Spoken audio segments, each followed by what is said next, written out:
Hi, it's morning for me. Hope you're having a great day, whatever time it is for you. Section 12.5 has two related topics, arc length and curvature, and this mini lecture is about arc length. The good news is that this topic was done in Calc 2, so hopefully what we're talking about here sounds very familiar. Here in 2 dimensions is a curve. It is parametrized by a variable t. So down here somewhere you start seeing x of t in the first slot of a vector, y of t in the second slot. And our goal is to find the length of this curve, actually to define the length of this curve.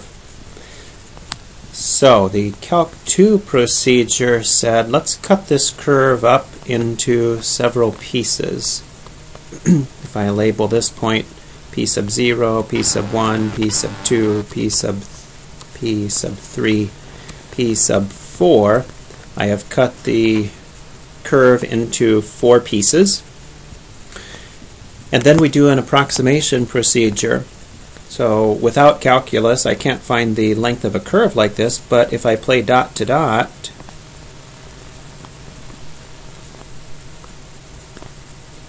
then I can certainly use elementary algebra, the distance formula or Pythagorean theorem, to find the lengths of these segments. And then the sum of these segment lengths should be a pretty decent approximation to the length of the entire curve. So here we go on that. On one of these individual chunks, applying, say, the kth one, applying the distance formula.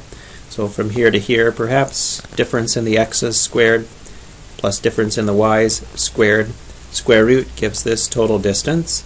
And if I add this distance and the second distance and the third distance and so on, I'm getting an approximation to the length of the overall curve. I don't want an approximation, I want an exact answer. So remember the calculus idea, we're going to let the number of points get larger, or in other words, let the points themselves get closer and closer together. And if instead of 4 segments like this, I use 8 or 20 or 1,000, then the approximation gets better and better, and in the limit I will get an exact answer. So we're going to be taking a limit of this expression. To help set that up, I'm going to do some algebra. I'm going to go into these individual terms and divide by the difference in time. Of course, I can't just do that and keep things equal like this, so I also have to multiply by the difference in time. And just check the algebra. The difference in the denominator here gets squared, but then there's a square root, and so these would cancel if I multiply back through, and the algebra is correct. Now let's get an exact answer by letting the number of segments go to infinity, or equivalently letting the distance between the points go to 0. The summation turns into an integral. The integrand has this square root. And by the way, the reason for doing that back in step 4 was that this fraction should look familiar. It's the change in a dependent variable divided by the change in the independent variable. And then we're letting that change get very, very small. So these were difference quotients, and remember in the limit they become derivatives. So dx dt gets squared, then added to. This difference quotient in the limit becomes the derivative dy dt squared. This difference, the delta t part, turns into the differential dt. And because we're adding from the first segment to the last segment in terms of the t variable, I go from the starting time a to the final time b. So this is the formula for finding the length of a curve in 2 dimensions. If you notice that we have the derivative of one variable squared plus a derivative of another variable squared, square root, this looks like a length calculation for speed that we have just done recently. In fact, it is. This thing inside here is r prime of t magnitude. And this problem was in 2 dimensions, but if we had a 3-dimensional vector, you can probably guess there's just going to be a plus dz dt squared here under the radical, and this formula then is still the same. So applies in either 2D or 3D. And what we've learned is to find the length, you take the time integral of the speed. To find the length, you take the time integral of the speed. Here's a speed, here's a little bit of time. Distance equals rate times time here, and then you're adding all of those little distances together in the geometric interpretation of the definite integral. Let's do some examples. Actually, let's do one example, but we'll do it a number of times.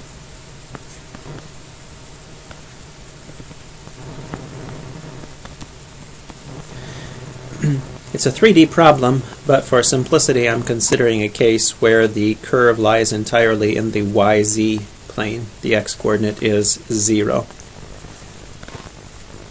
So let's get an idea of what this looks like.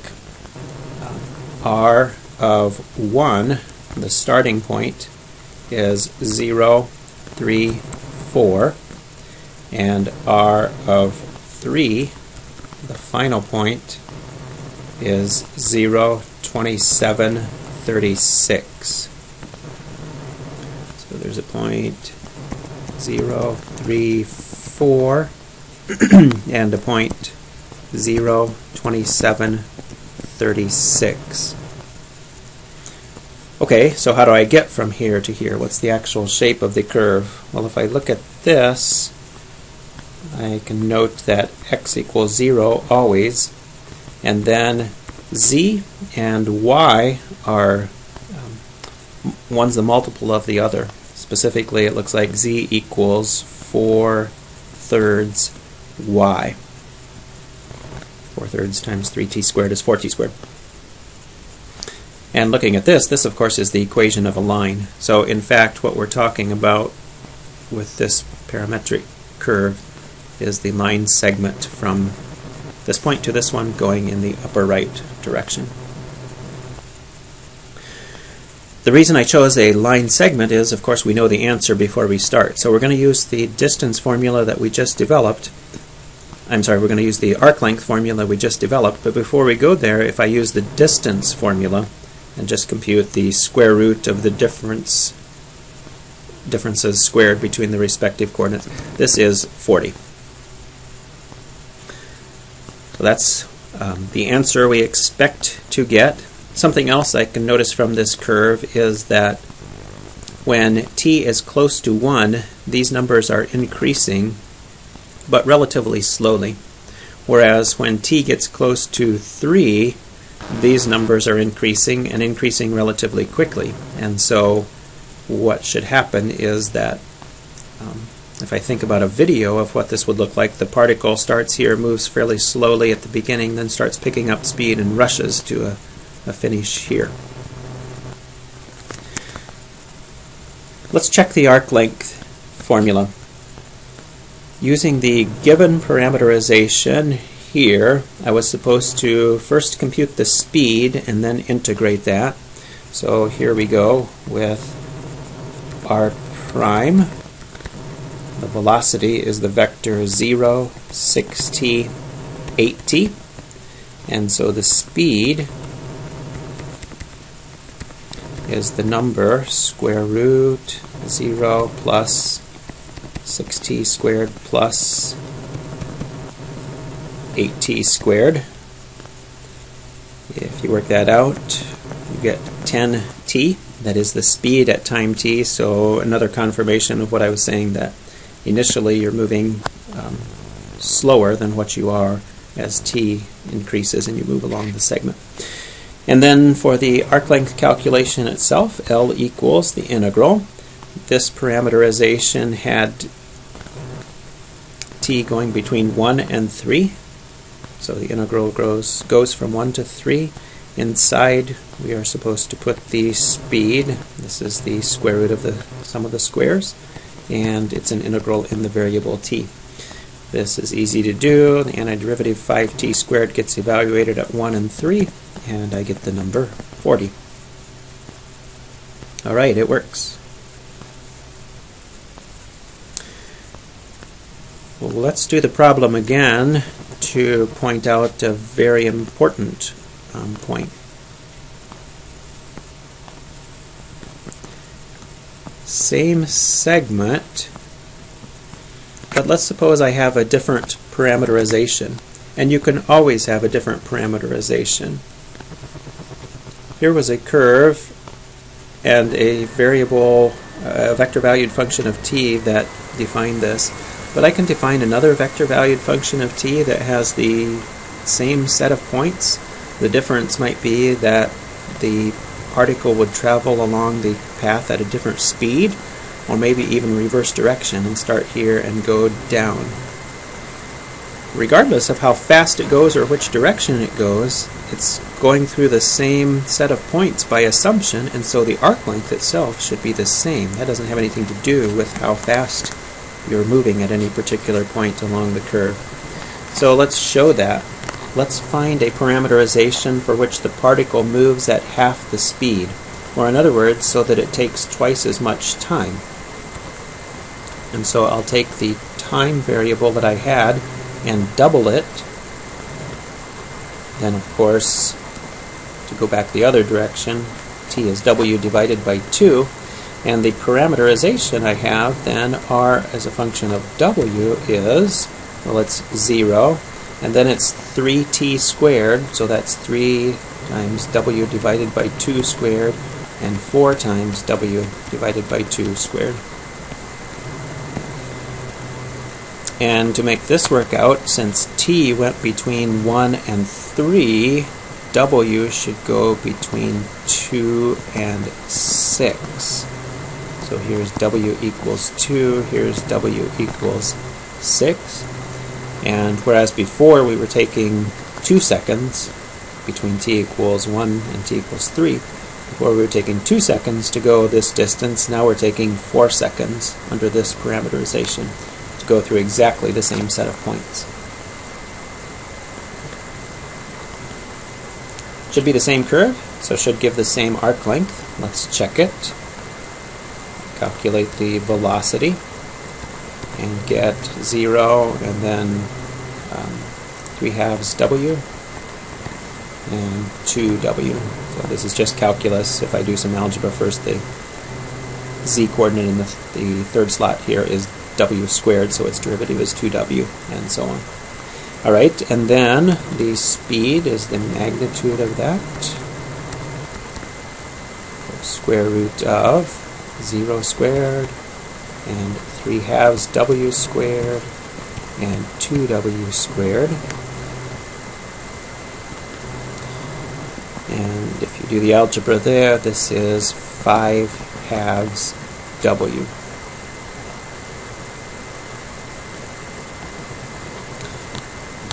So, arc length, integral now in the w variable. W goes from 2 to 6. Integral of the speed, 5/2 w, dw. And another easy integral to do, and you can guess, sure enough, 40. Length is 40.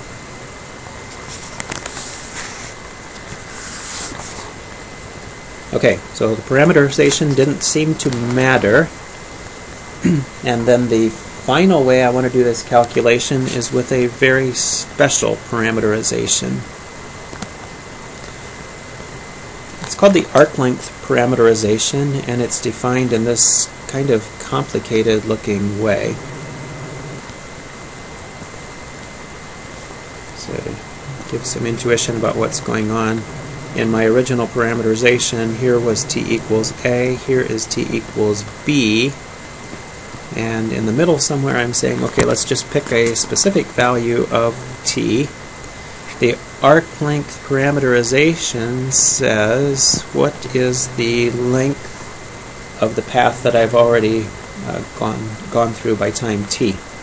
So notice that it is the integral of the speed.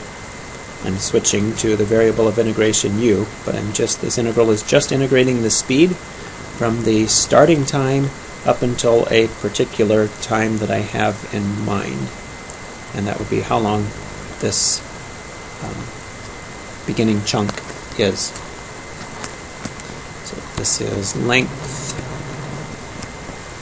of path traversed by time t. Let's work out what that is. S of t for the specific example that I had. Well, it started at, I'm using the original parameterization, t between 1 and 3. So we start at 1, we go up to time t, we integrate the speed for our original parameterization. Remember, we found the speed to be 10t. Now I'm using u for the variable of integration, just to avoid confusion with this t, 10u du. And so we've done this type of integral before. 5u squared gets evaluated at 1 and at t, and I get the expression 5 times t squared minus 1. This is how far I've gone by time t. If I do a sanity check, when I plug in t equals 1, I get 0, haven't gone anywhere. When I plug in t equals 3, I get 40, I've gone the whole curve. So that works. And if this is a long calculation, if I rewrite what I have the parameterization s equals 5 times the quantity t squared minus 1. So now I want to write an integral for arc length in the variable s. If you remember what we did here, I turned the equation around, solve for t in terms of w, and kind of plug in. So here I'm going to solve for t in terms of s, only if you remember the expression for the position, it had t squareds in, so it's enough to solve for t squared. Let me come here then and do that. T squared would be s divided by 5 plus 1. So if I rewrite the curve now with the s parameterization, r of s equals 0, and then 3 times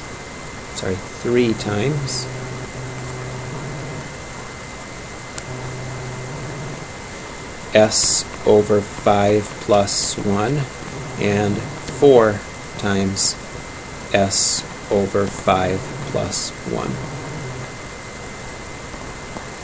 This is the 3t squared and the 4t squared. And where is the domain of the variable s? So s represents arc length. I should start out at no length and finish at length 40.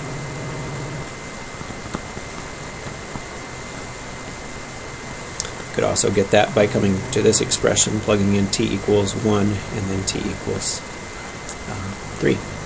Okay, I want a speed to integrate, so let's get a velocity.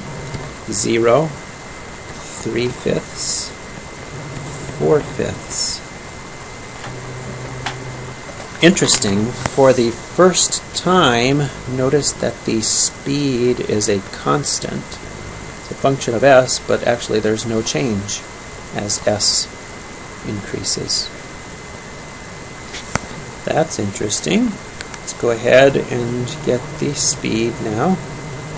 Take the magnitude of that and get square root of 0 squared plus 3/5 squared plus 4/5 squared. But 9/25 plus 16/25 is 25/25, or just 1. This is more interesting. Not only is the velocity constant, but the speed, in fact, is 1. And so, if for no other reason, the arc length parameterization is important because it is, in fact, the unique parameterization where the particle travels along the path at a constant speed of 1. I'll say that again. The arc length parameterization is the only parameterization where the particle travels along the curve with a constant speed of 1.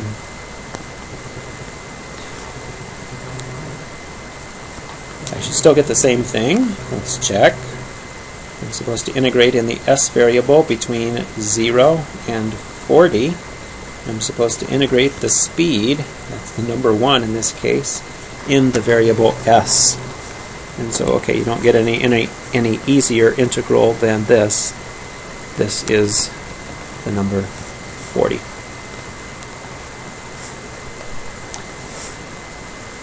Let's recap the important points.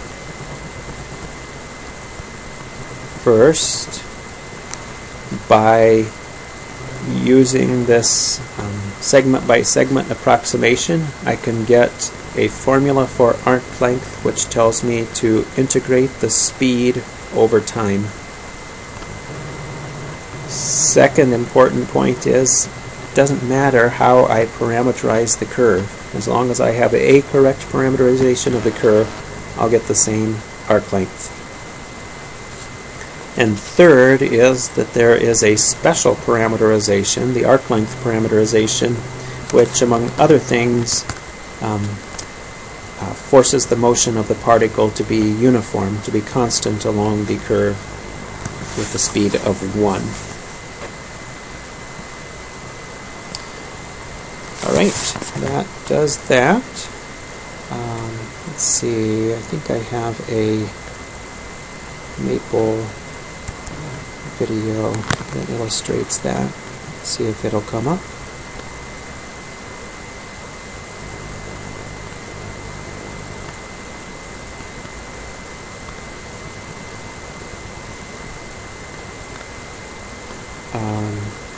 Sorry, I loaded the wrong file. It is this one. Okay, here are a couple of libraries to load. This second section, this file is on Learning Studio, by the way. The second section is another example. Here is an example where I have the initial parameterization in t, and I have set Maple to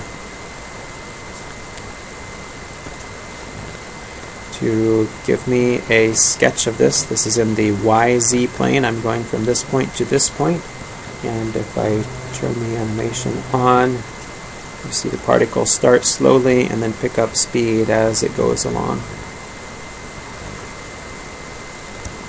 And then these are similar. Here is with the W parameterization, or t divided by 2. And so what we expect here is same path, and it is slower motion. Here goes the particle, it's still picking up speed. This time it took 6 time units to travel. And third execution block here has the arc length parameterization, the t over 5 plus 1, still the same picture, and this time we expect a uniform speed. So there's the particle moving along the curve at constant speed 1. And that is it. Thanks for listening.